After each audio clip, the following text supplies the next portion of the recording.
about games, Oh yeah. people really think that games are just these things that children play. But there's a lot of personality, lot of emotional depth that is involved in these games. So that is also something that I feel you have captured a lot in your chapter as well.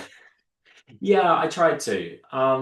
I tried to, I actually started the chapter by talking about a memory I have of playing the Ocarina of Time when I was like 10 years Yeah, old or something like that. And I was like, a lot of the time you do come to these games as a kid. Or I think there's something quite magical about playing a Zelda game as a kid. There's a reason Link is usually a kid or young. And I think that ties into an awful lot of larger themes that I, I'm not going to go into right now. yeah, But uh, they are adult games and they're very mature. And you know what a lot of those Zelda games do as well is they deal with really interesting things that, again, they've been written about everywhere, things like grief and loss yeah, and adulthood and yeah, transition, liminality. And again, what I kind of, or a way of being interesting, a way of sort of looking at this was again just to look at maybe like, okay, imagining these are two fleshed out characters, which they are in a way, but yeah, why do they act in the way they do? Why do they make the choices they make?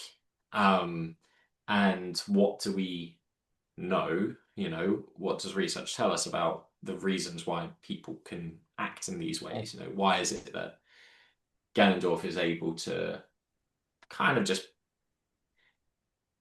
quite willingly dominate pretty much everything and yeah, everyone around him without mhm, really caring and create things and just destroy them and throw them away and stab people in the back and all these kinds of things. And why is he so angry? How can he be so angry? And then equally, Link, I think it's really interesting that Link is never angry, really. Like, there's one game where he's a little bit angry,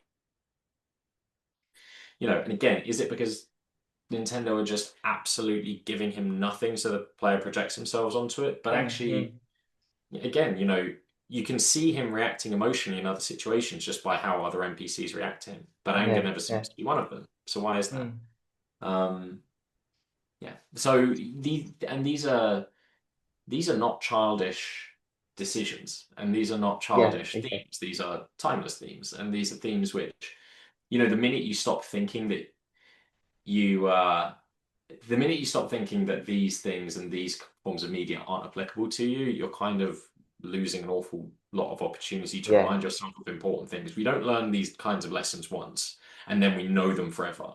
We actually have to remind ourselves all the time, like, oh, hey, maybe, yeah, maybe I need to, think about how I am affecting other people around me and whether I want that to be a good thing or a bad thing, or whether I want to, let my anger kind of take over for a little bit.